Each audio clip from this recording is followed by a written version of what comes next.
My name is Elkin Allen. I was asked to go to Milwaukee to cover the trial of Jeffrey Dahmer, a serial killer of 17 people.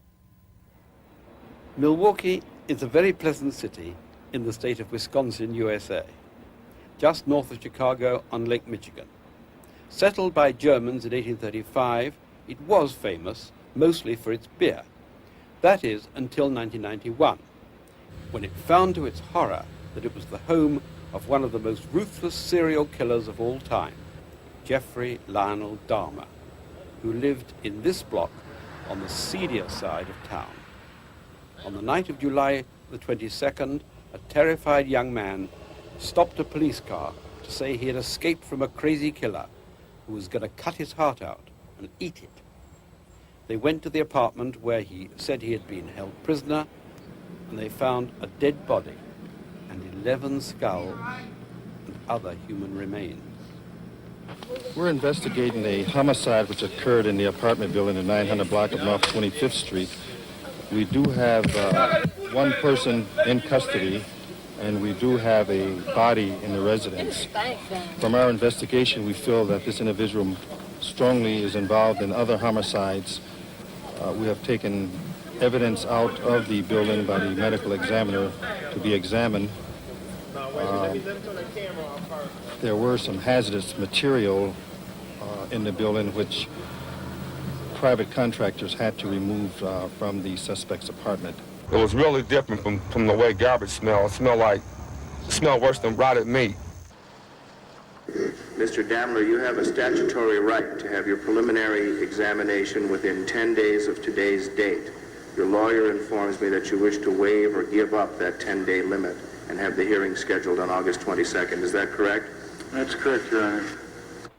Jeff Dahmer readily admitted to killing 17 young men, and he told the police where to look for their bones.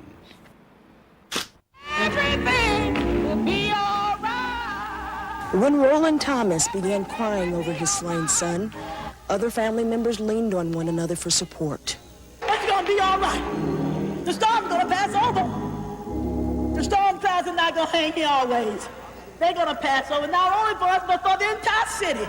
Everything will be all right. When I was asked to cover the trial, I frankly was very reluctant to make this filmed record you're going to see. Dahmer's confession, all 200 pages of it, was a catalogue of depravity about bizarre acts and parts of the body not usually mentioned. I objected. Wouldn't we just be being voyeuristic and exploitative? But when I got there, I realized that this was not a trial in the conventional sense at all. The result was preordained. Whatever the verdict, Dahmer would spend the rest of his life behind bars.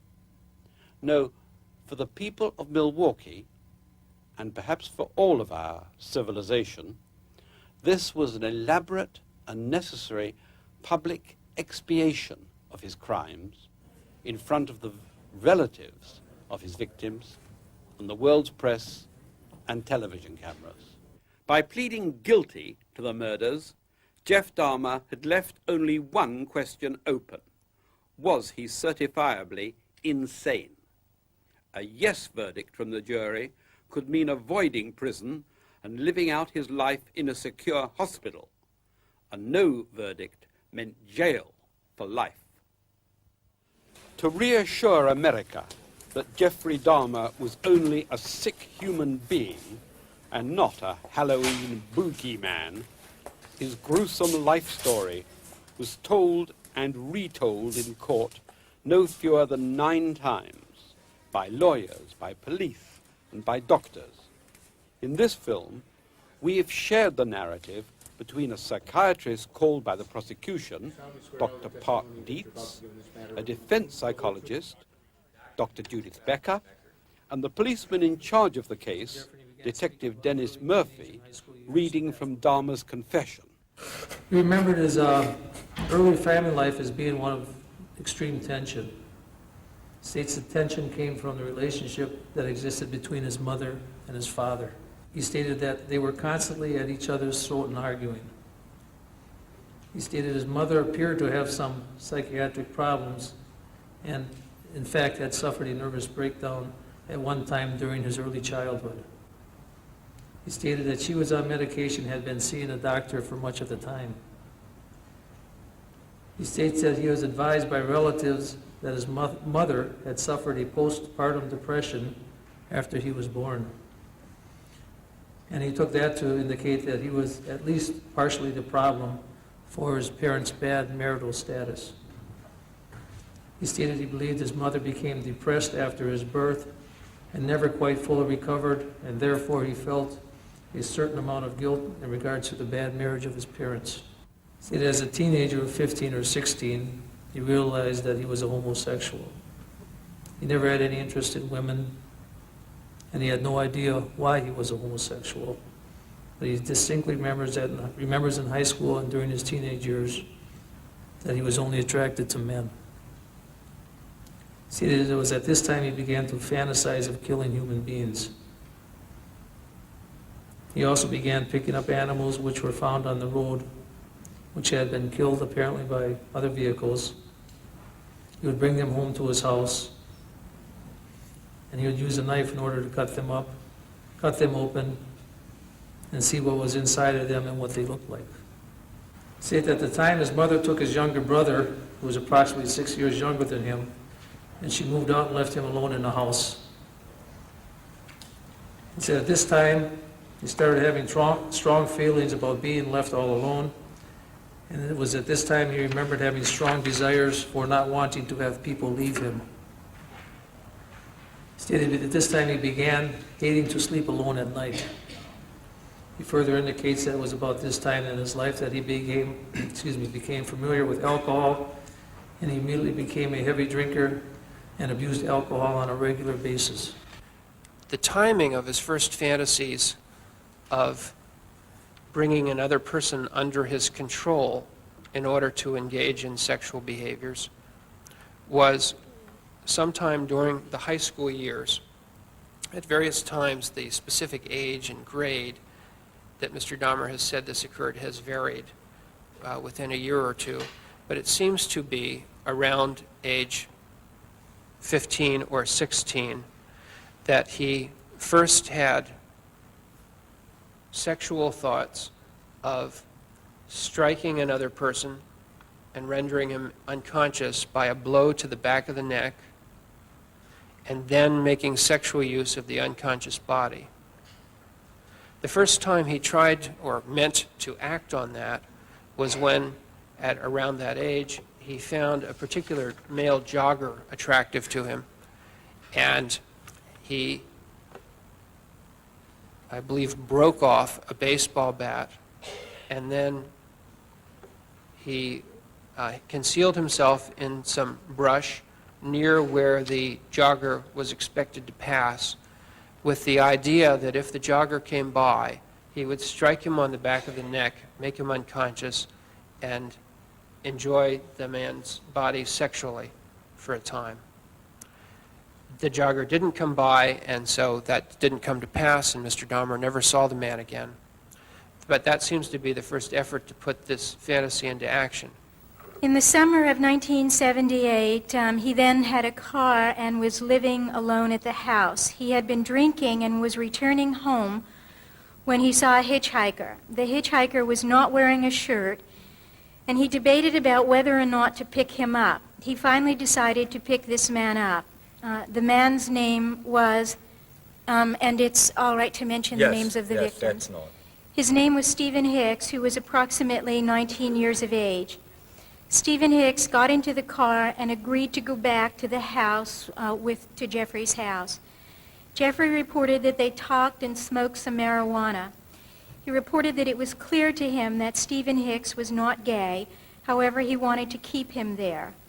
While Stephen was sitting on the bed, Jeffrey hit him in the head with a barbell and then strangled him with that barbell. Jeffrey recalled having smoked 1 or 2 joints and had consumed a 12-pack of beer that day.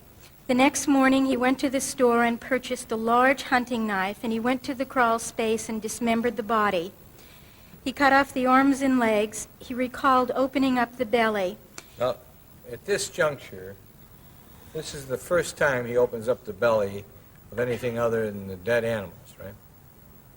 That's correct. At 3 a.m. as he drove to the dump, he was pulled over by police for driving left of the center line. He indicated that he passed the sobriety test. The policeman shined the flashlight in the back seat of the car and noticed the trash bags. Jeffrey told him that he was taking the trash to the landfill. He reported that there was a slight odor because he had had the body for 1 or 2 days. The policeman let him go. Jeffrey turned around and went home and put the bags in the crawl space. He brought the head upstairs, laid it on the floor, and masturbated in front of it. The next morning, he put the bags behind the house in the woods. He burned the clothes of the victim and then threw the knife and Stephen's necklace into the river. I asked Jeffrey how he felt about this, about those actions, and he reported that he was high-strung, nervous, apprehensive, and thought a lot about what he had done. I then asked him if he recalled the name of Stephen Hicks. He stated that was a name from the victim in Ohio. I asked him how he remembered that. He says, because it was his first one, and you always remember your first one. He says, you don't forget the first one. He subsequently went to Ohio State University for 3 months. He stated that he, quote, flunked out, end quote. He reported that during this time, he drank all of the time. By this time, his father had moved back into the house with his new wife, Sherry. His father and Sherry thought it would be a good idea for Jeffrey to join the Army. He stated he believed the reason he did not kill and dismember anymore while he was serving his tour of duty in Germany was because he enjoyed the structure of the Army. During the entire tour of duty, he lived on base and was in a dorm with 3 other men. He stated that he enjoyed the Army and wished that he would have finished his entire tour of duty. However, his abuse of alcohol made it impossible, and the Army let him go 6 months before his tour of duty was up. He was employed at a chocolate factory where he mixed chocolate. While working at the chocolate factory, he made some friends but did not socialize with them after work. In essence, his life consisted of working and on weekends going to bookstores, gay bars, and bath clubs. He reported that at the baths the notion was, quote, sex, anything goes, end quote. He reported that he used condoms some of the time. He stated that he liked being the active person in sex, that he only allowed anal penetration once or twice because it hurt him. He reported... We are not using the name of the drug. I will not. Okay, thanks. All right. He reported that he started using, and I'll just say a drug that had sedating effects. Sleeping pills, I think. Right. He started using sleeping pills during this period because some guys wanted to perform anal sex and he did not want to. This was a way of keeping them. Specifically, he did not want to be the recipient of anal sex, and consequently, if he were to drug the person, they would then fall asleep and he would not have to participate in anal sex where he was the receptive partner. That is where the person would put their penis in him. He reported that he would go to the baths on weekends and have approximately 3 or 4 partners. He was trying to control his compulsion, so he went to a store when it was about to close. He hid out in the store, and then he stole a mannequin from the store and brought it to his house. He kept this mannequin for 2 weeks. He would stand over the mannequin and masturbate. His grandmother saw the mannequin and asked him where he got it. He then took the mannequin out and disposed of it. At age 26, he reported that he was heavily into the bath clubs. He reported that at this time he was working the night shift at the chocolate factory, would go to the bars on weekends, usually around 2 a.m. He reported that once he got to the bathhouse, he would find a person and then lay next to the person and masturbate and engage in what he called, quote, light sex, end quote. He reported that most of the men he met there did not want just the light sex, but wanted what he called, quote, heavy sex, end quote. He stated that once the person was asleep, he did not feel quite so rushed or pressured with the person. He reported that he would fix a drink in which he would put approximately 5 sleeping pills, and this would keep the person asleep for approximately 8 hours. He stated he would stay with the person, staying awake for about 3/4 of the time, and then he would sleep with the person. Usually, he would masturbate 3 times during that period. He reported that he never injured anyone and never recalled attempting to strangle any of these men that he stayed with at the bathhouse. He stated that once he was in the room, he would have some conversation with the person, mix them a drink, and kiss them. The person would then get groggy, and the person would then fall asleep. He indicated that he would only experience an erection about 10% of the time when the person was in an awakened state. He reported that once the person fell asleep, he had complete control and could do what he wanted at his leisure. He did not have to entertain the person, and he felt that he could leave the room if he wanted to. He indicated that he had drugged 10 or 15 people before the management learned what he was doing. Subsequently, his membership was revoked. He then started using a local hotel room, and he stated that at this point, the bathhouse had been a much more controlled environment. Now, he's telling you that when they're in an awakened state, he can only do something 10% of the time. He could only get an erection 10% of the time. Did you ask him about the other times when they were asleep? Yeah, when they were asleep, he was able to get erections, and I think it's somewhere here in my notes, it was either 90 or 100% of the time. This has got to be done. Who are these people that died? You didn't see their relatives come in and testify because there was a guilty plea. You didn't hear the facts in great detail. I don't want you to forget it.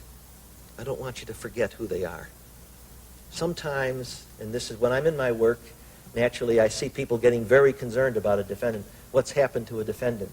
And because the victim is gone and dead, the victim isn't there to say, hey, what about me? What about me?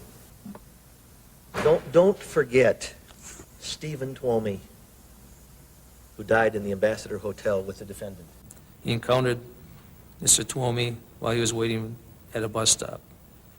He had already obtained his hotel room at the Ambassador, which he believes is located on 24th in Wisconsin.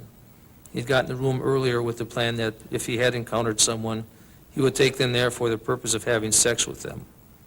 He had already purchased some sleeping pills, which he had at the room for the purpose of rendering anyone he brought back there helpless so he could have sex with them. He spoke with Twomey and asked him if he wanted to spend the night with him at the hotel room. Twomey agreed. Dahmer does not recall if he offered him money to come to the room or not. Upon arrival at the hotel, both Dahmer and Twomey got undressed and laid on the bed. At that time, they had what Mr. Dahmer called light sex. He described this as hugging, kissing, and mutual masturbation. After about an hour or two, Mr. Dahmer made a drink for Mr. Twomey, at which he put the sleeping pills. Mr. Twomey drank this, fell asleep, and Mr. Dahmer kept drinking and eventually fell asleep himself. Mr. Dahmer related that when he woke up, he was lying on top of Mr. Twomey, and Dahmer's forearms were visibly bruised. He saw that Mr. Twomey was obviously dead. He was bleeding from the head, and his chest was crushed in, and some of the bones were broken. He reports blacking out and waking up in the morning. Stephen was in bed on his back. Jeffrey recalls being on top of him. He reported that Stephen's head was over the side of the bed and there was a bruise on his chest. He stated that he, Jeffrey, had a bruise on his arm. Jeffrey was shocked when he saw that Stephen was dead. He stated that he had no intention of murdering him. Seeing Stephen dead brought back memories of 1978 and his first victim, Stephen Hicks. He stated that he had paced the floor, felt horrified, shocked, and frightened, and could not believe this had happened. He then put the body in a closet and went to a mall. He bought a suitcase and subsequently put the victim inside of the suitcase. He then rented the room for another night. At 1 a.m., he checked out and took a taxi to his grandmother's house.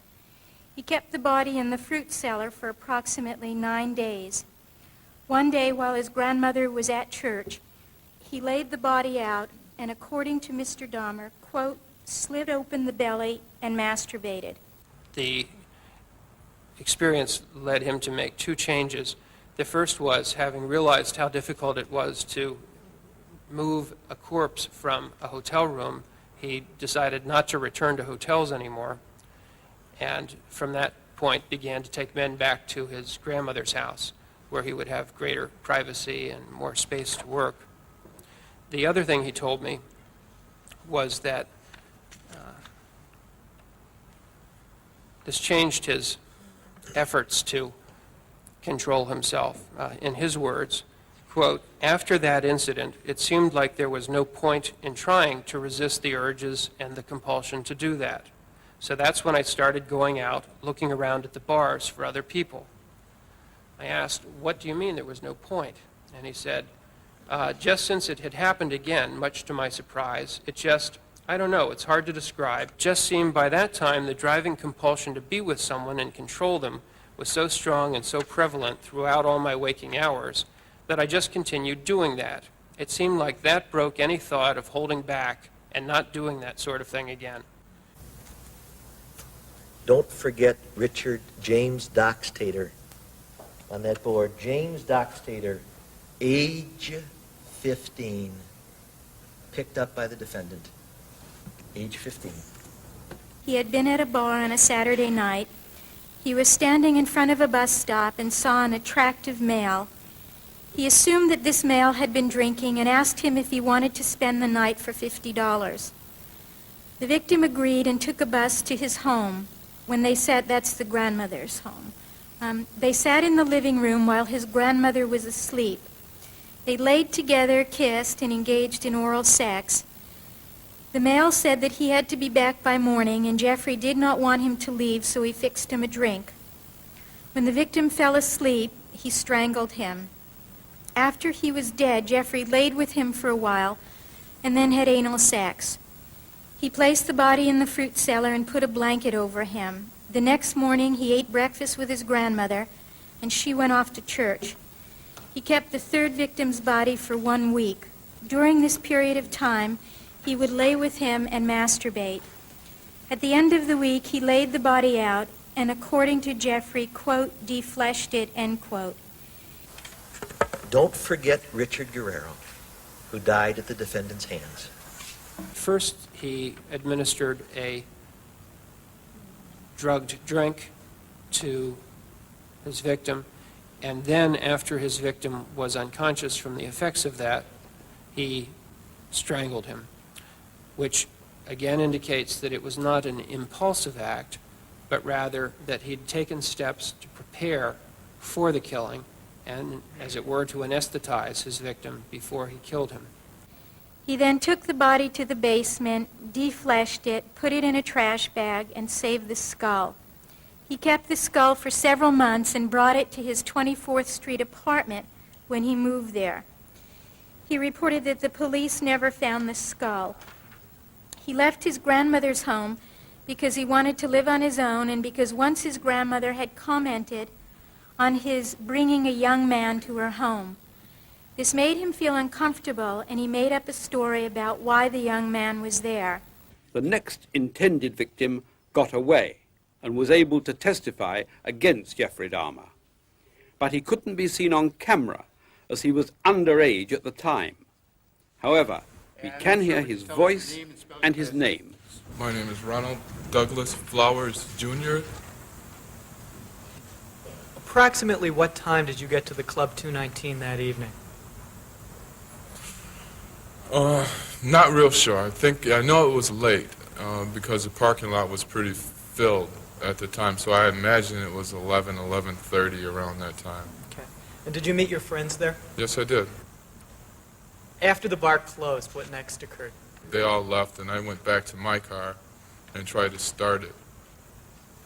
And when you tried to start your car, what happened? Well, I had been having a problem with my choke, so I imagine that was what the problem was, and it wouldn't start. And after I kept trying it and kept trying it, the battery just died. Pardon me. What did you do next? Well, then I went to the phone booth, which is located on the corner of 2nd Street and Pittsburgh, I believe it is. Did you come in contact with the person you now know as Jeff Dahmer? Yes, I did. He offered to give me a ride to go with him to get his car to bring it back to jump start my car. He had the cab drop us off a little ways away from the house because he didn't want to he lived with his grandmother, and he didn't want to wake her up. What happened when you arrived there? I said, I'll just wait for you here. He was going in to get his keys, I believe, and I said, I'll just wait for you here. And he said, no, why don't you just come on in? It'll just be a minute. And he offered me a drink.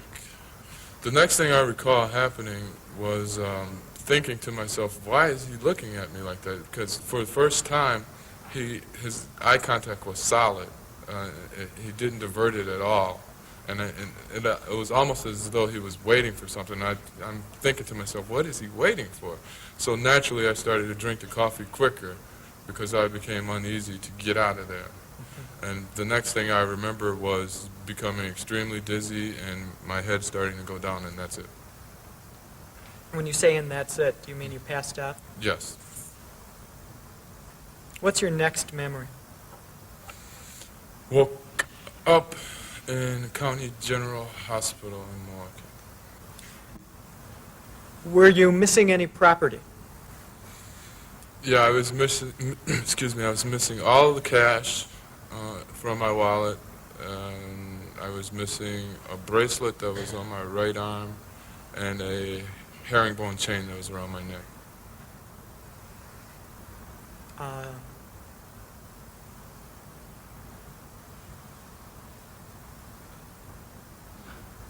If you know, did the hospital remove your clothing at any time?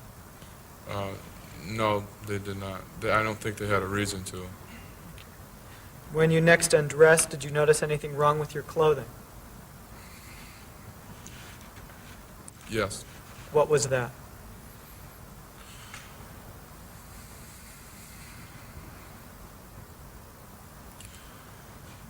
I noticed that my underwear were on inside out. He states that there was one more occurrence that happened, but this time the individual woke up prior to him being able to kill him, and he was also seen by his grandmother with this individual in the basement, and he decided not to kill him. As Mr. Dahmer described it to me, he drugged the man in the basement, and in the morning the man woke up after Mr. Dahmer had had light sex with him. Mr. Dahmer then took $80 from him, walked him to the bus stop, saw him get on the bus, and said, quote, he was really out of it, drugged, and apparently woke up in some hospital and that was it, end quote. I asked him if he thought he was going to get caught for that, and he said, no, because I hadn't hurt him in any way. And I said, well, you drugged him and took money, right?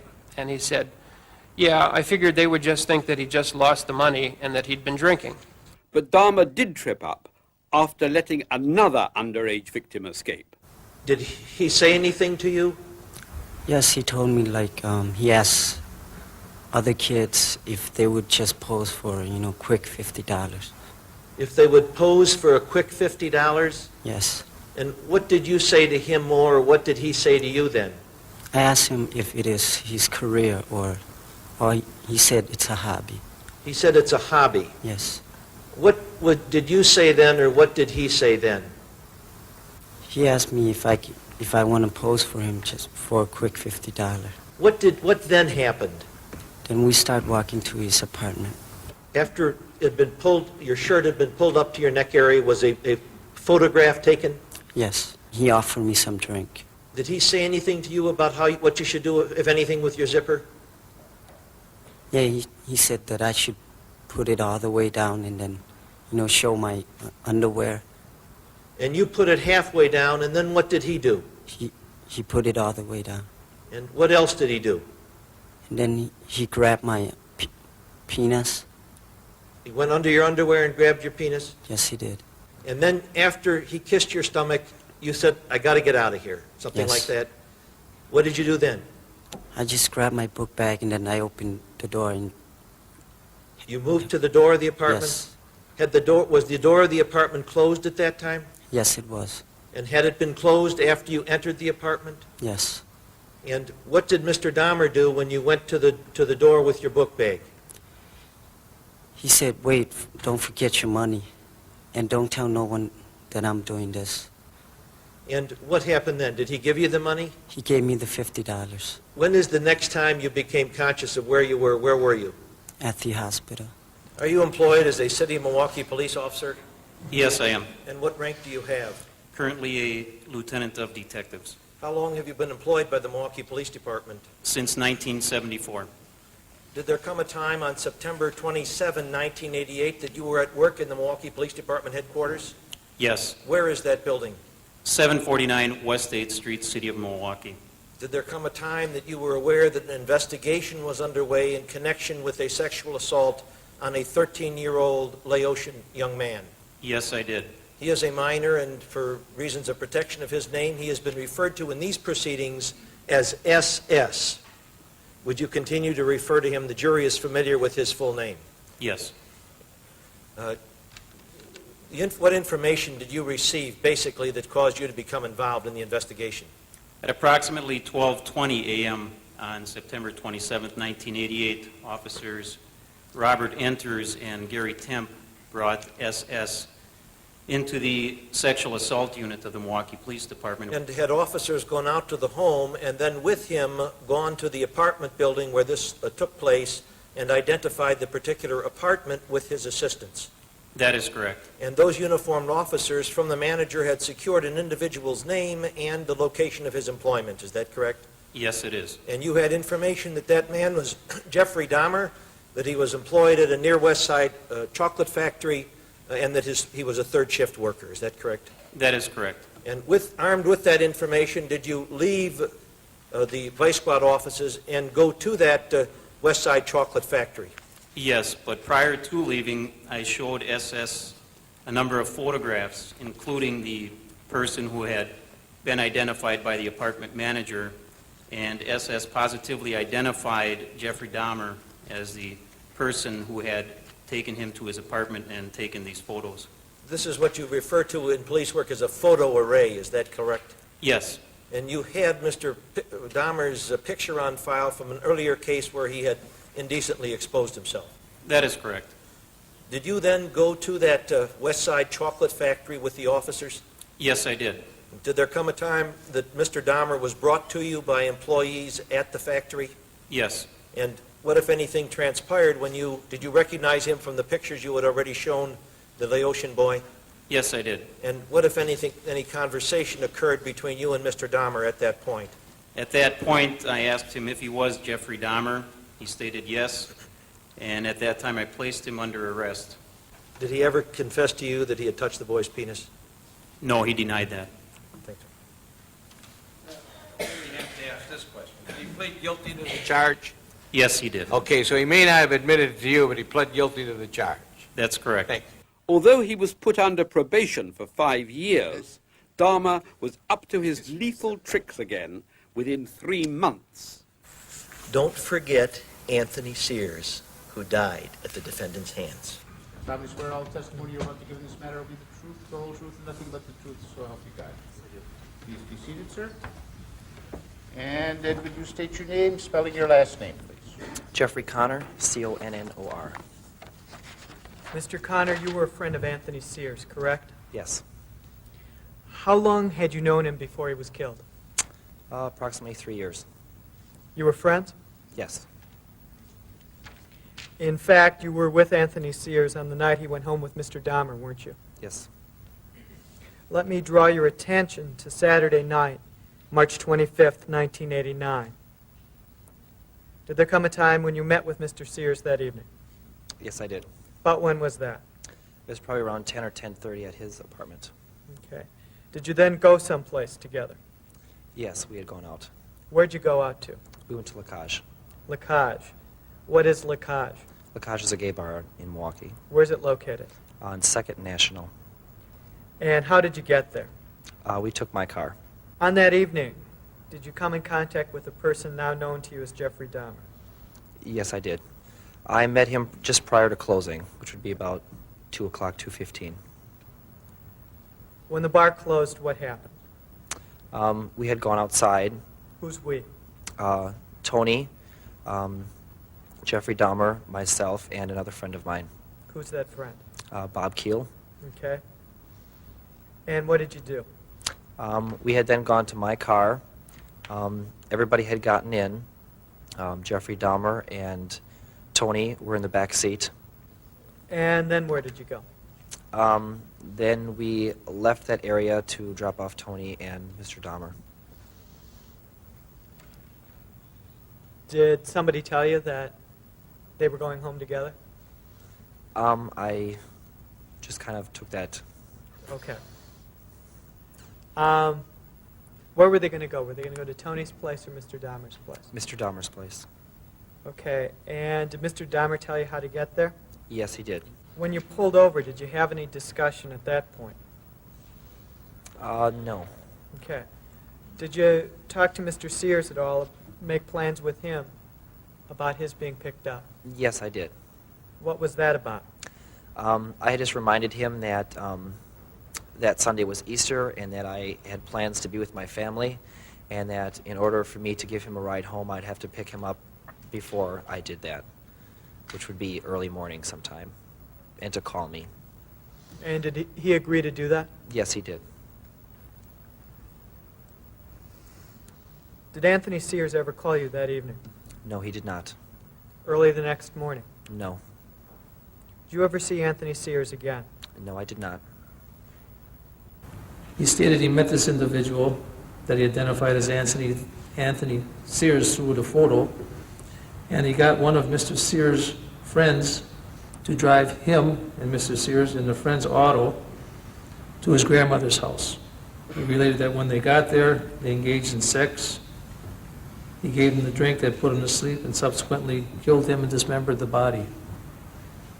He indicated that this was the first one where he had kept anything of the individuals.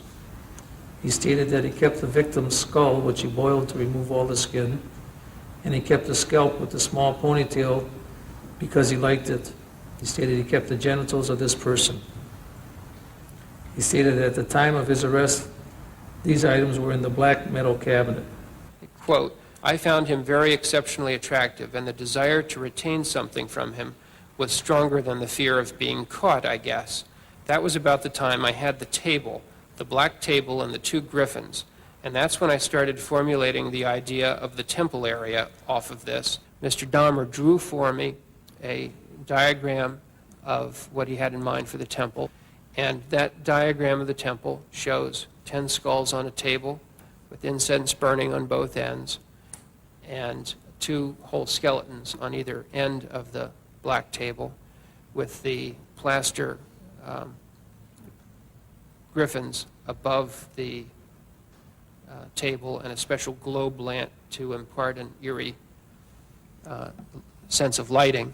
And he wanted a black leather chair so that he could sit in the leather chair and admire his collection. If he did this and had it set up this way, he would be able to somehow get in touch with some spiritual force or power. It's the time I started watching Return of the Jedi. So the first idea of the temple area occurs only after 3 of the charged killings. And because this seemed curious, I explored what he had in mind about the temple and what the significance of this movie was to him in great depth. And in fact, he and I sat together and watched all of the scenes in the film Return of the Jedi that he considered significant. Likewise, there came a time later when he put that film aside and began making use of Exorcist 3 and particular scenes from that in a similar manner, and he and I sat together and watched those scenes from Exorcist 3 so that I could explore what the significance was to him of the images in those materials. And I think that what emerges from all of that is an understanding that Mr. Dahmer regarded one character in each of those films, a character known as the Emperor in Return of the Jedi, and the character who's obviously supposed to be Satan in Exorcist 3, a man who's confined in a cell-like area at that time. And what these characters have in common is that they are evil and corrupt and powerful, and both have the ability to use special powers to control others. In the case of the emperor, he seems to be zapping people with energy beams of some kind and able to manipulate them in that way because it's futuristic. In the Exorcist 3, the power comes from being able to create illusions to make people think that there are snakes crawling over them, to suspend people on the ceiling, to be able to do all manner of things. Each of the characters in the scenes that he repeatedly viewed actually torments someone else in a way that might be described as torture, but Mr. Dahmer said that was not what was appealing to him, though there were occasionally fantasies where that might be, that he never enacted that, and he's consistently told me that making others suffer was not his desire sexually, but that he did identify with the power of these characters. The characters are unattractive ones in both those scenes, and not ones that one would expect most people to want to identify with, but he liked the idea of the power that they had. And it happens that both those characters are portrayed in the films with yellow eyes that give them an eerie look. And Mr. Dahmer even went to the extent of buying a pair of contact lenses with that yellow tint that he would wear when he would go to the clubs so that he could have more of that look. His dabbling with these films and using them wasn't just ordinary curiosity. It's something a little more than that, in that he wanted to be more like those people, and he describes some sense of using the films to get himself in the proper mood to go out and cruise for a victim, and sometimes he would bring the victim home and watch a portion of a film with them and direct their attention to those scenes too. And so it did play some part in setting the right mood for him for committing these crimes. And he explained that he identified with the characters because he felt that he was thoroughly evil and corrupt, just as those two characters were. Don't forget Raymond Smith, who died at the defendant's hands. He stated that this individual was the first one that he took photos of.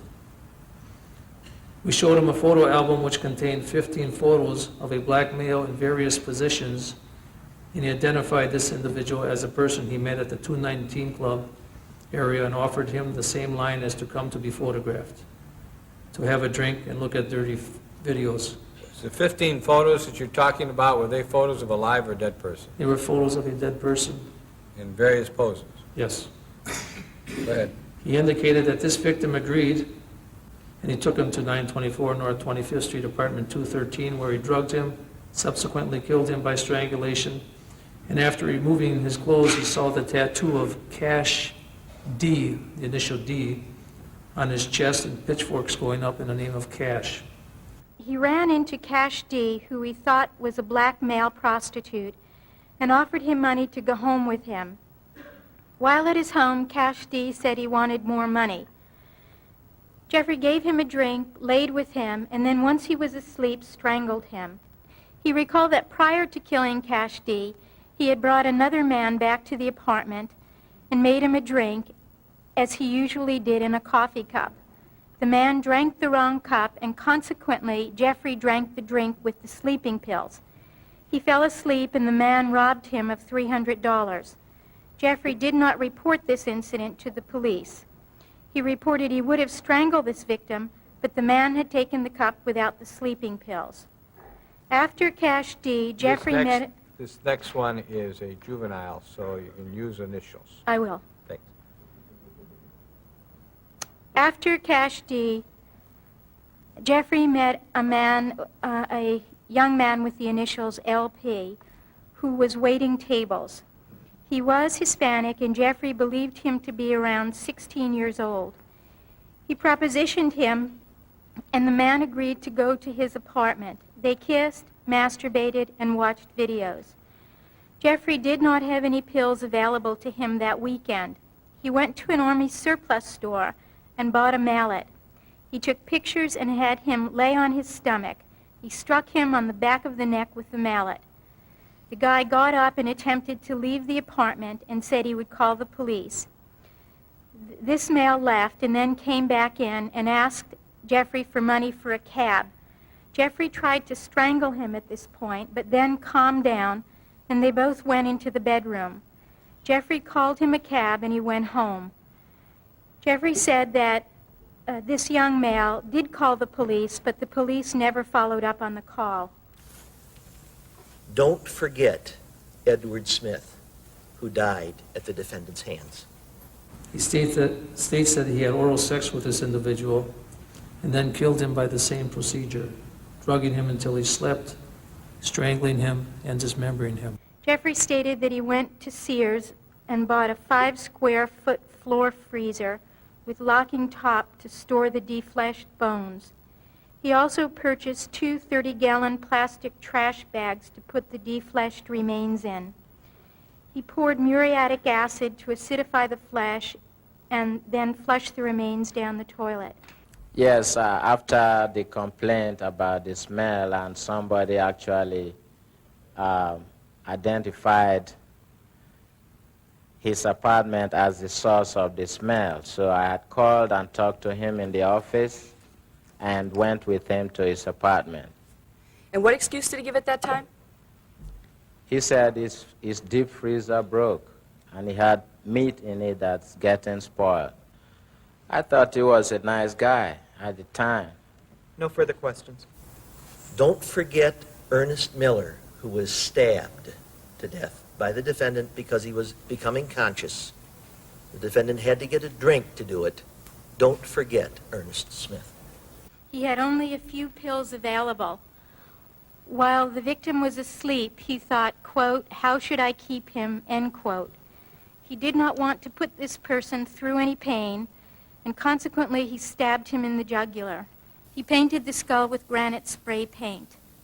He tried tasting the flesh and the heart. He bought a tenderizer, tenderized the heart, and ate it and the muscle meat. He reported that it had a beef-like flavor. It gave him a sexual thrill while eating it. He felt that the man was a part of him and he had internalized him.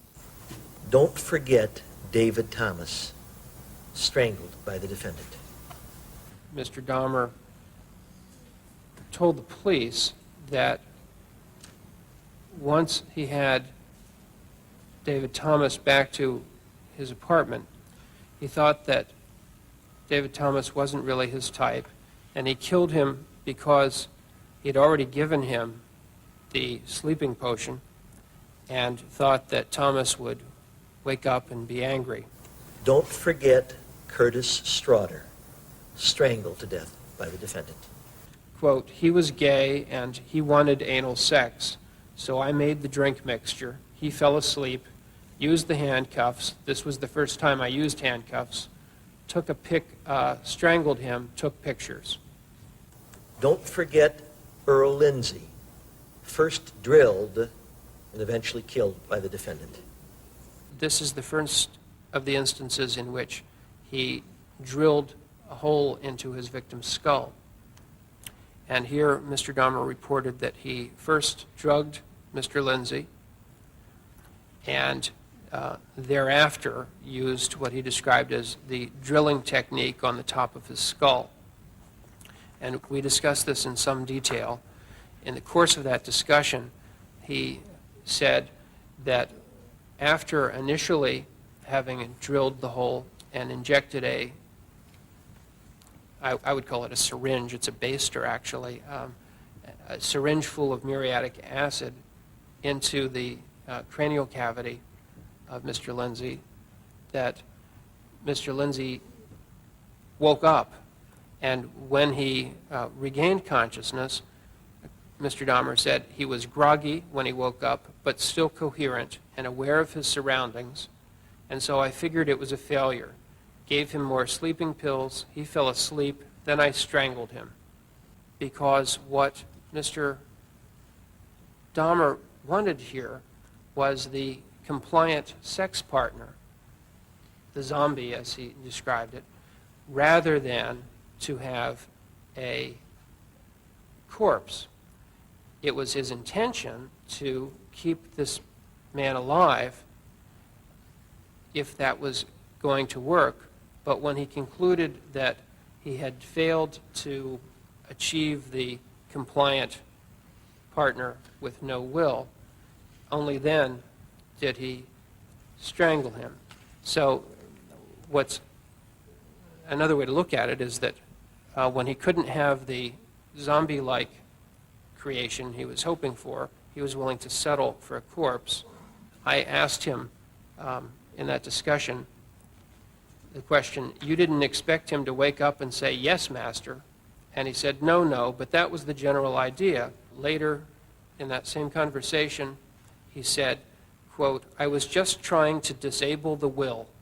And I asked, and subject them to your will? And he said, right. Don't forget Tony Anthony Hughes, first drilled, then extinguished by the defendant. Mr. Dahmer didn't try to kill Tony Hughes, but rather Mr. Hughes died through the foreseeable but unintended consequence of this drilling technique. He drilled a hole into his skull and poured in acid, and Mr. Hughes died then, even though it was Mr. Dahmer's intention to keep him alive in this altered state. And so there's no compulsion here to kill. He'd rather he not have died. And it was not any impulsive act of killing, but rather a planful act of trying to provide himself with a compliant sexual partner.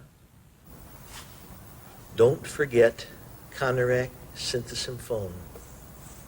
Age, as I recollect, age 14. For a couple of days of sexual pleasure. He stated that he met him while he was walking around the Grand Avenue Mall. He indicated that after introducing himself to the victim, he offered him $50 to accompany him back to his apartment to pose, have some drinks, and watch videos. He feels it was about 5 p.m. when they got there, and once inside the apartment, the victim disrobed down to his black bikini panties, and he posed for several photographs. During the time he walked him into the bedroom area and sat him on the bed, Mr. Dahmer states that the victim, Tony Hughes, whom he had killed several days earlier, was lying naked on the bedroom floor. He stated that the Asian boy, he believes he saw him, but he did not react to it. He feels this was because of the rum and coffee and sleeping pill mixture. After he realized he was unable to arouse the victim by mouth-to-penis sex and by body rubbing and kissing him, he continued to watch the video and drink beer until he himself fell asleep. After a few hours, he woke up. It was quite late out, approximately 11 or 12 p.m., at 11 p.m. to 12 a.m., or maybe a little later.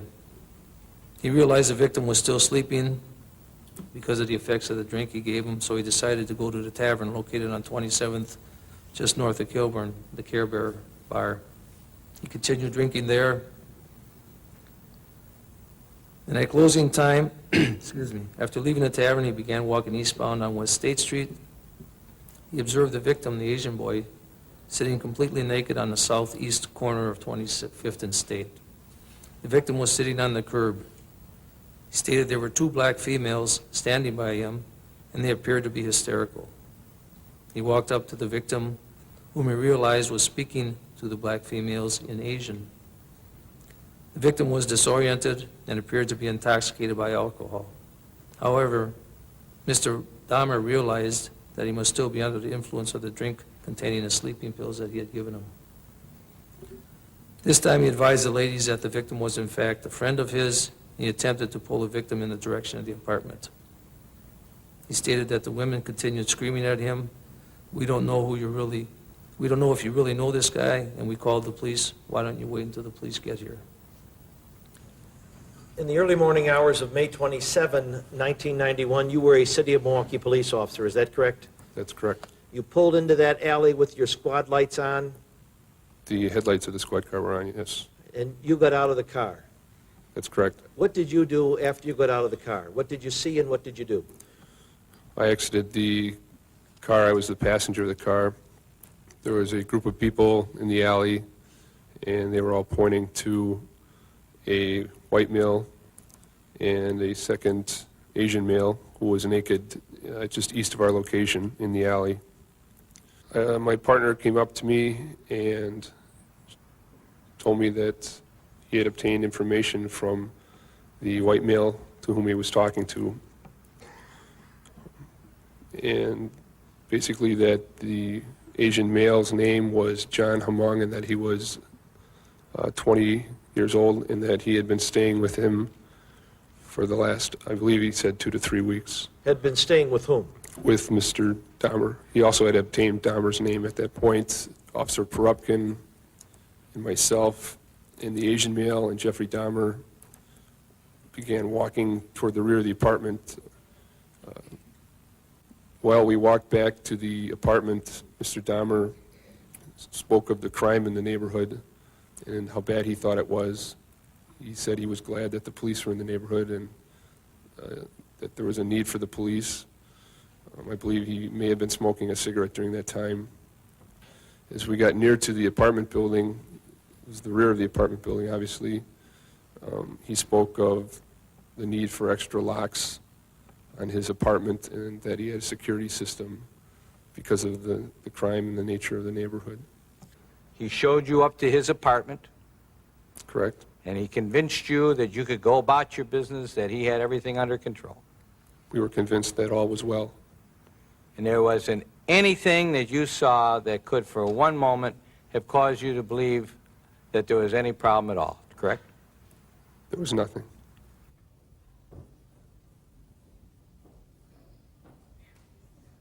Mr. Dahmer told me that after the police left, he gave a second injection of muriatic acid and that proved fatal.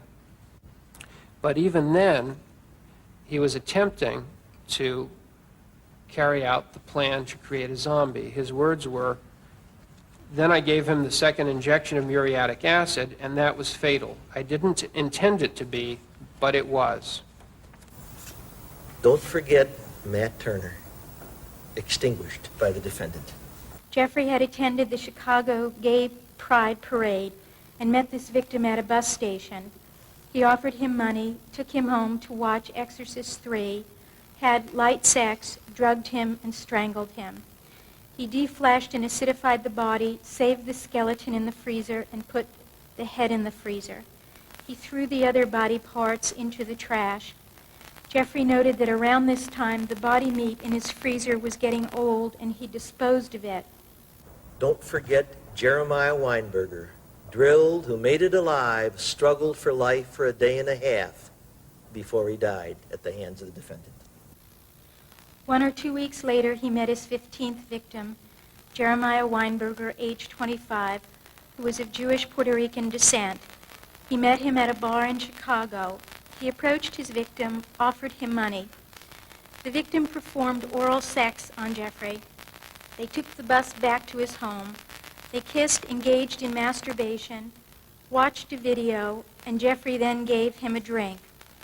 Once he was unconscious, he drilled a hole in his head and used boiling water. He reported that this victim woke up and was functioning but was groggy. Jeffrey then gave him more pills and another injection.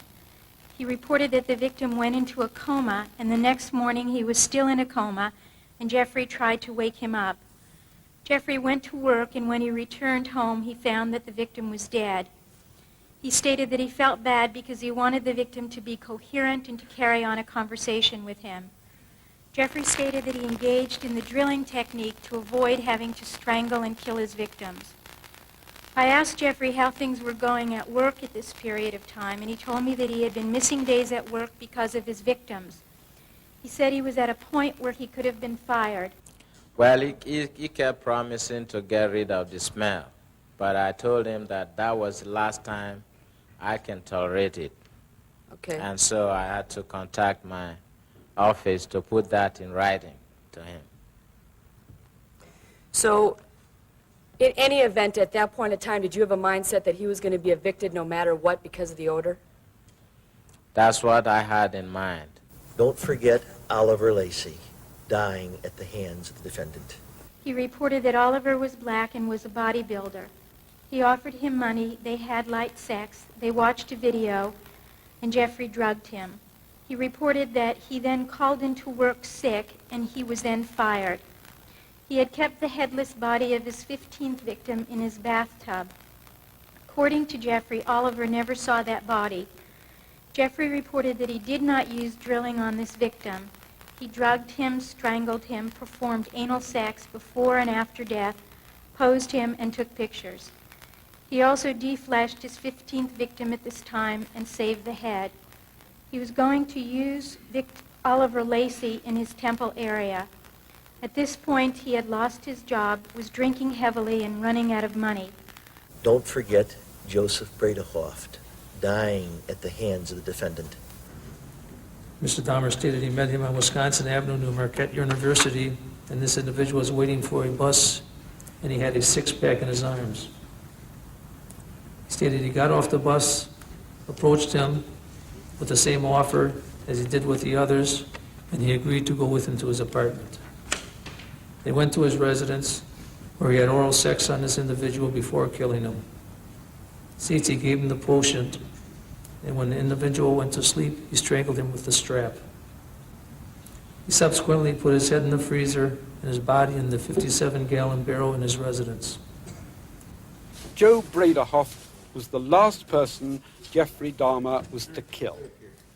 The man he had picked for his 18th victim was in court to tell how he escaped. You solemnly swear all testimony you're about to give in this matter will be the truth, the whole truth, and nothing but the truth, so help you God. Please be seated. Then, sir, would you tell us your name and spell your last name for us? Tracy Edwards, Edwards. Mr. Edwards, you're going to ask you to speak up very loudly into the microphone. I would like to know in what state do you reside at the present time? Louisiana. And how old are you, sir? 32. 32? And you are single? Yes. Now, you were in Milwaukee, Wisconsin on July the 22nd, 1991? Yes. And at or about that time, on that late afternoon, did you have occasion to see a person that you knew at that time or subsequently learned was a fellow by the name of Jeffrey Dahmer? Yes. So you were with a couple of your buddies, were you? That's correct. And what were you doing? We was drinking beer, just talking, hanging out, you know. About 6 o'clock at night, was this? Yeah, about 6:15, whatever. Did you have occasion then to see Mr. Dahmer? Yeah, he approached us eventually and started talking to us. Yeah, Were you three black males? yeah, one white, two black male. So you're friends. Yeah, my best friend was white. Yeah. When he came up and started talking to you, what is it that Mr. Dahmer said to you? He said he was just in the city from Chicago. He was taking care of her sick grandmother, I believe, in West Allis. And did he have any further conversation with you and your friends? Yeah, he was just talking. He said he was a professional photographer. He usually pays people for pictures and stuff like that if anybody was interested in making money at that time. To have to pose for pictures? Yeah. Did he describe the kind of pictures that you were going to be posing for if you chose to take him up on the offer? He said nude. Nude. Right. You went up to the apartment. Tell us what happens when you get up to the apartment. Tell us what you observed, what your senses told you. Okay. First of all, it seemed like a normal apartment. When we got inside, he turned off burglar alarms. I asked him why. First, it was a foul odor, okay? Tell us about that. What kind of an odor? It was just like an odor. I didn't quite know what it was. You know, he told me a sewer pipe had broke and management would take care of it. Now, you're fully clothed. Yes. Okay, and you're sitting on a couch. Right. And he talks to you about this posing, and you weren't sure you're going to do it. Right. How much had you been offered to do the posing? $100. Okay. And when he brings you the beer, he brings you rum and Coke? Yeah, he brings the beer first, and then he brings the rum and Coke. Okay, when you start talking about the fish in the fish tank, do you bring that up or does he? He does. And what do you do when he does that? I turn to the right, like the fish tank is here. I'm turning all the way over here. You turn to your right to look at it? To look at the fish tank, right. And when that happens, what happens to you? All of a sudden, a handcuff and a knife is pulled on me. Handcuff is placed on your body? Where? On my left wrist. And you see a knife? Yeah, the knife, yeah. Now, at that moment, what do you do? First, I feel fear, then I ask him what's going on. You know, this is not necessary, you know, to pull a knife on me. Are you afraid? Yes. Do you have any reason to know why he did that? None whatsoever. Did you have any idea at that time it was going to happen? No. Did that room have a TV set in it? Yes. Was there anything going on the TV? Yeah, the Exorcist movies was playing at that time. There was an Exorcist movie on. You know which one of them? The name I'm not sure. I think it's 3. I'm not sure which one. So there was a movie. Did you know it to be part of television or a VCR? VCR, normally that's not on regular television, so I thought it was VCR. You knew there was a movie showing. Right. Did you see him put it on, or was it on? No. When we first got into the apartment, he went through the back to the back bedroom. Maybe he put it on then. I'm not sure. Okay. And then what happened? You're both sitting on the bed? Yes. Are you still in handcuffs? Yes. Is he holding the handcuff? Right. Do you still have the knife? Right. Is it pointed at your side, as you've told us before? Right. You trying to be cool? Very much so. You're not fighting with him? No. What's your intention? What are you planning on doing? Getting away. I was contemplating on at a point jumping out the window. I was basically talking with this person, trying to let him know I was his friend. As you were sitting there on the bed, when he had you by the handcuff and a knife at your side, at that time, which would have been maybe 7 o'clock? Something like that. What impression was made upon your mind by the conduct, action, manner, expression, and conversation that you observed of Mr. Dahmer?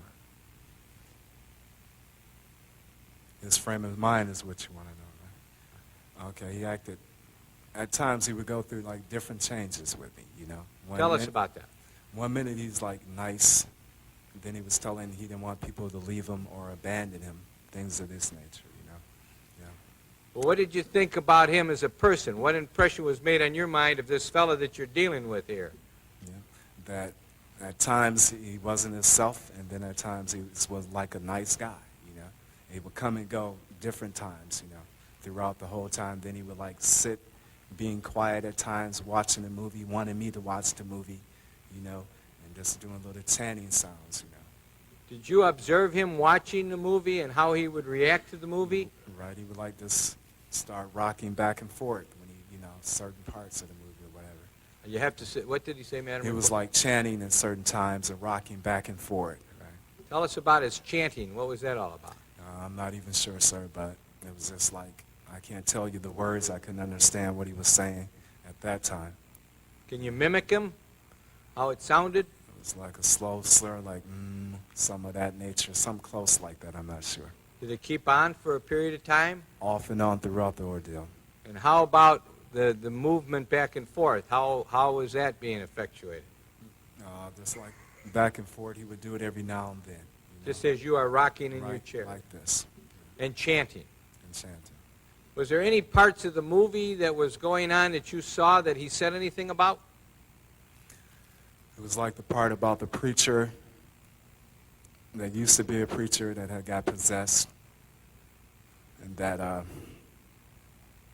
it would seem like he was like interested in that part. That part had his attention more than anything. But tell us about what you mean by that. What impressions were made upon your mind when this was going on as to had his attention? How did he appear to you? It appeared like it was like he wanted to mimic it or be like that part, you know, being demonized or whatever in that nature. I'm sorry, I missed you. Yeah, like he wanted that type of movie, that part, certain parts of that part interested him, you know. It was like he changed with it at times. Then he would get more aggressive, try to get me to handcuff myself, both hands. He's told me it made him feel more dominant. Okay, did you and he move off of the bed at any time? He told me to lay down, face down, put both of my hands behind my back because he changed again at that point, like he got more aggressive at that time. Okay, now, but tell us, did he still have the knife out? Yes, he still had the knife. And what did you do? Okay, I kind of like laid on my sides. For some reason, I guess God told me not to lay flat down or let this person handcuff me, so I didn't. So you were trying to stop that from happening, but you Right. got down on the floor. Right. What did he do? He kind of laid across me, put his head across my chest at that point. What was he doing with his head? Pardon me? What did it appear to you he was doing with his head? What was he trying to do? Like he was listening to my heart, because at a point he told me he was going to eat my heart at that point. Said he was going to eat your heart? Yes, that's correct. So I suggested we sit on the couch. I had unbuttoned my shirt to try to make him feel more at ease. And then I just sat on the couch and he just started going out of himself again. Going out of himself? Yeah, he was like paying me no attention at that time. Like he wasn't there? He started the chanting again, and it's like just sitting there, And then I just, for some reason, I said, well, I need to go to the bathroom again, and he didn't follow me at that point. So I reached up, I got up, and then I hit him, and I ran out. So you hit him? Right. Did you have any other belongings there? Yeah, I have my bag right there at the end of the couch. I sit in exactly the same place I sit when I went in there. So when you got up, he let go of your cuff to let you go to the bathroom again? He just let me stay there. I was going to go for the window. At that point, he didn't even have the cuff. It's like I wasn't even there anymore. And when you saw that, what'd you do? I just seized the opportunity. I said, well, at least I'm going to die trying. I'm not just going to sit here, What'd you do, son? I hit him, and I ran towards the door, and he was right there, tried to grab me, get me back in there. And what happened? Then I made it outside. So he wasn't able to bring you back in? Bring me back in there, no. He tried? He tried. And as you left that apartment, as you got away from him, I'm going to ask you again, what impressions were made on your mind by the conduct of Jeffrey Dahmer, by the actions of Jeffrey Dahmer, by the manner, expressions, and conversations of Jeffrey Dahmer that you observed? Can you give us some words? It's like I told the policeman that this freak, this crazy guy, was trying to hurt me. Did you run out of the building? Yes, I did. Did you summon help? Yes. Milwaukee Police Department? That's correct. Did they come back there with you to the apartment? Right. Did you eventually go back into the apartment with the Milwaukee police officers? Yes. And then he was arrested. Right. Dr. Dietz explained the compulsions of Jeffrey Dahmer. The favorite activities he describes are what he often refers to as light sex: kissing, touching, rubbing, hugging. The kinds of activities that between consenting adults would often amount to foreplay are things that he has emphasized with victims and with other partners.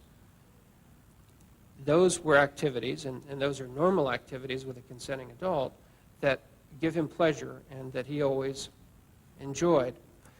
But he describes difficulty in getting partners to restrict themselves to just that, because the partners that he found most often wanted to do more than that.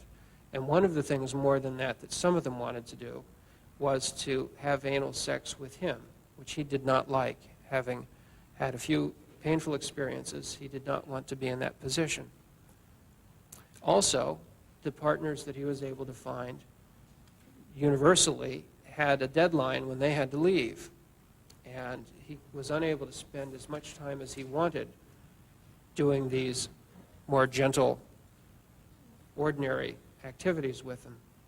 And so he devoted a considerable amount of his energy to finding a way to be able to have someone, or if not someone, something, that could serve that role for him as being the person or body or part with whom he could have such gentle activities as rubbing and touching and hugging and masturbation and kissing and fondling.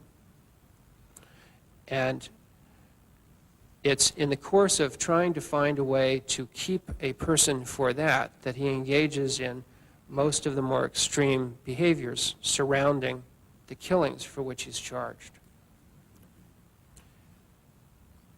If I understood what Mr. Dahmer told me correctly, and we spent a lot of time on this during my examination, his preference, his first choice, would have been always to be able to have a living, breathing, consenting partner who permitted him to engage in all of these light sex, to use his term, activities that were his favorite. And in fact, he said to me that had any of the victims agreed to stay with him for several weeks, then he would not have killed them if they'd agreed to stay and do these things. And there were a few whom he found particularly appealing because the physique was so close to his ideal that had he been able to have a continuing relationship with those men, he felt he would have had no need for any of the rest of what he did, no particular desire to do it. So if he couldn't have them in that way, as a consenting, continuing partner, the second best way would be to have them in some other state in which they would remain with him and still be available for these activities. And the second choice that would be best for him, he thought, would have been if he could have had one of them whose will had been destroyed. And the two techniques he actually tried were, of course, drilling into the skull and injecting acid into the what he thought would be the frontal lobe region, and likewise drilling into the skull and injecting boiling water into the frontal lobe region. And Mr. Dahmer is not the first serial killer to wish to create sex slaves and to take steps to try to create such persons who would be available for his sexual use. His third choice, and one that he often got, really, was an unconscious partner, because someone who is unconscious but alive allows him to do all of those things that he likes to do. His next choice after that was that if he could find one man with sufficiently attractive physique to keep permanently while dead, that would be useful because he could do many of the things he wanted, though not quite all. And here what he considered was something he heard about on a TV show. When we discussed it, we both thought we might have seen it on 60 Minutes, but neither he nor I am sure of the particular show. But one show did something on people who freeze-dried their pets. And Mr. Dahmer's idea was that if he could get the apparatus for that and freeze-dry a man of the appropriate physique, he'd at least be able to continue to have him to look at while masturbating, to pose perhaps in various positions if they were flexible enough in that state, to fondle, to rub, to hug, to touch. They would not have sounds to listen to, but they would have a lot of what he was interested in. And he thought that if he'd been able to freeze-dry one of the more attractive men, that he would not have had a desire for the other victims. The step he took was to go to the library, and in a magazine he thought was called Taxidermy, found an advertisement from a supplier of the equipment for freeze-drying animals, and found that there were two sizes of the machines, one of which seemed like it might be large enough for humans, but the cost was prohibitive. It cost $30,000 or so, he thought, and so that was not an available option.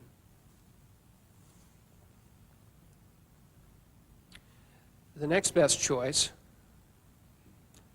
was that of a fresh corpse. Now, the fresh corpse, like the freeze-dried person, has the problem of not having any sounds to listen to, but it has the additional problem that it will not stay fresh. Lastly, along this spectrum of people or bodies or parts under his control was the other uses he made of those whom he in fact had killed. And here he told me that he made use of the viscera for masturbation by opening the victims in the course of dismembering them. And there was a particular phase of dismemberment where he would stop sometimes to take photographs, sometimes to masturbate, sometimes both. And that was upon opening the abdomen when the abdominal viscera are first exposed. And he would masturbate while looking at that. And that was a long-standing image as far as I could determine. That was an interest he had had since late in high school. And this gave him occasion to make use of that particular image. And that's basically the spectrum of controlling another person. Now, to call all of that just necrophilia really sort of misses the mark, but it's the best word we have at the moment for it. And if Jeff Dahmer seemed normal enough on the surface, the court-appointed psychiatrist, Dr. George Palermo, explained why. All of us, so-called normal, let's say, have features of dependency. We have sadistic features at times when we're not too nice towards people that we are with, we like, and so on. We have also fetishistic features because when someone of our dear ones dies, what do we do? Certainly we don't have a sexual fetishism, but we try to embrace even the dead body because of the importance we give to this dead body, this person who was dear to us and died. And that goes along with the borderline personality. Borderline personality changes mood from depression to elation. We all have these kind of things, not to that degree though. We are a composite of many facets, and we become sick when these facets become exaggerated. And that is what is called personality disorder. The jury had to decide whether he was sane or insane. So it was to be prison after all, not the softer option of a secure hospital. The jury's decision was read out 15 times, once for each count. Again, in the state of Wisconsin versus Jeffrey Dahmer, case number F912542,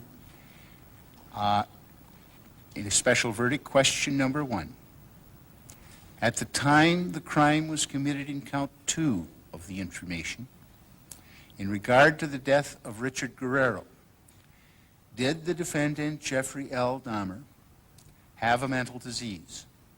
Answer, no. The spectators now included high school parties, organized to remind youngsters of the perils of going with strangers for fun or for money, and that this was no ordinary trial was emphasized by allowing the relatives of the victims to address the court and, at last, to confront Jeffrey Dahmer. My name is Shirley Hughes, and I'm Tony Anthony Hughes' mother. First of all, thank God, and to give thanks to the judge and to Mr. McCann for the verdict that came in. I would like to say to Jeffrey Dahmer that he don't know the pain, the hurt, the loss, and the mental state that he had put our family in. But I'd just like to read a poem that a good friend of my son wrote. Tony thought you was his friend. He knew you. Why am I a victim in your cruel and rueful world, although I can't communicate with a loud voice? Listen to me anyway. Try to have mercy on my moans.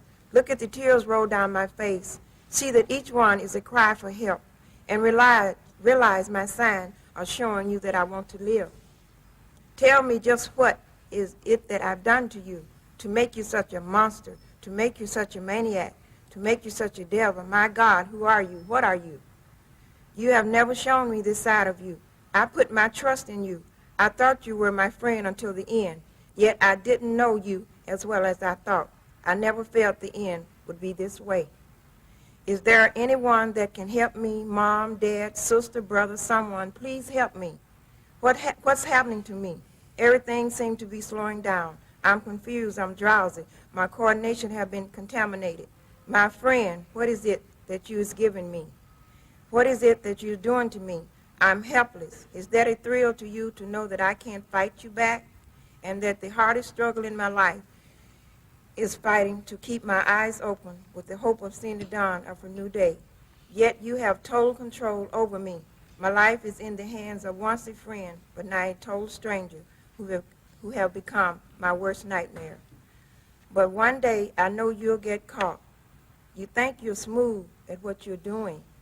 Remember, whatever's done in the dark, it will come to the light, and the whole world will know just how ugly a person you really are. Mom, I'm gone.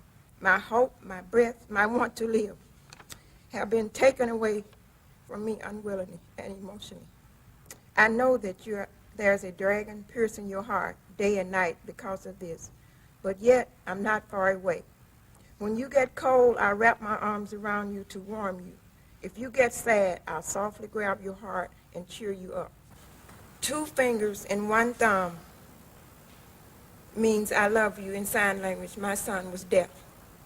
When you cry, take 1 teardrop and place it outside your window ledge.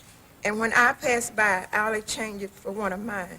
2 fingers and 1 thumb, Mom.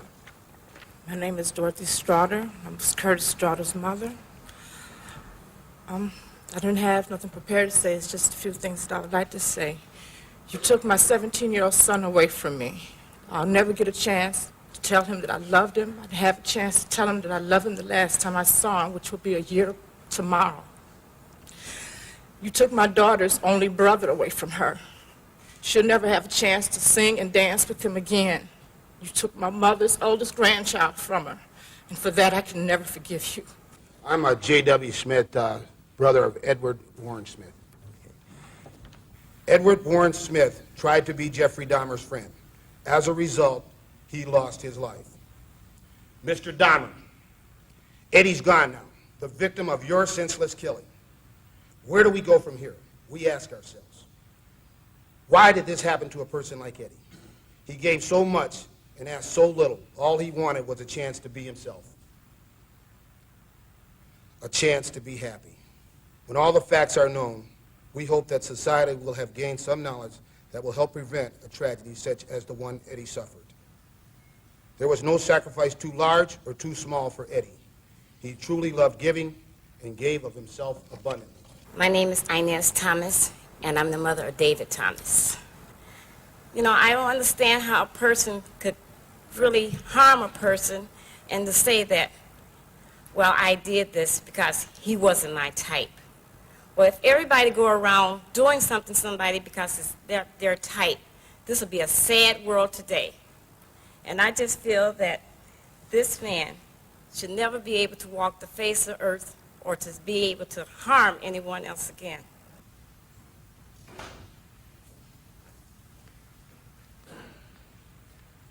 Good morning, Honor. My name is Donald Bradoff. For the Bradoff family, as much as love in our family close, my mother gave 5 beautiful kids. We lost, he destroyed the baby of the family, and I hope you go to hell. I love this world. You guys did a wonderful job. Bottom of my heart, thank to God, I got a lot of strength. Thank you all. God bless America. Excuse me.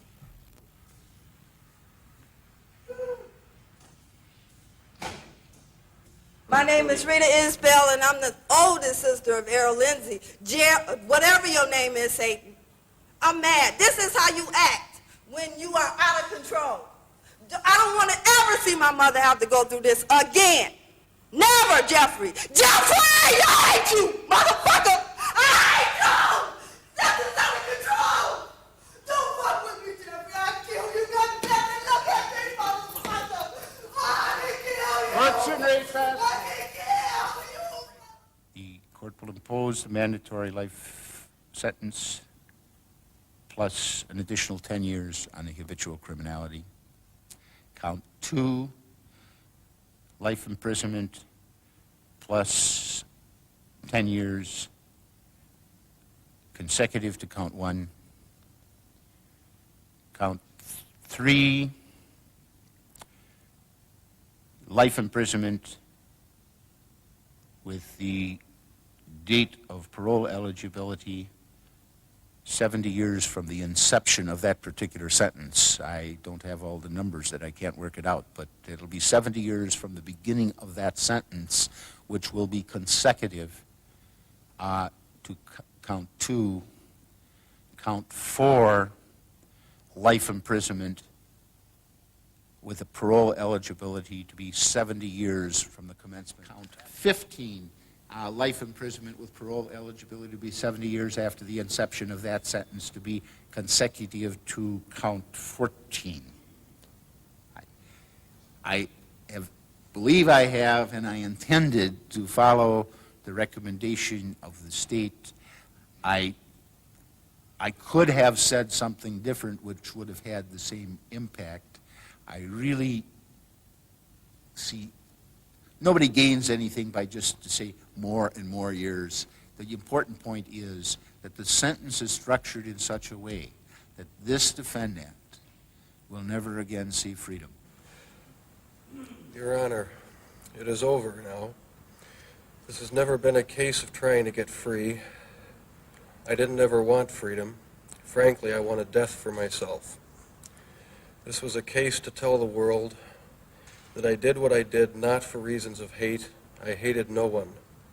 I knew I was sick or evil or both. Now I believe I was sick.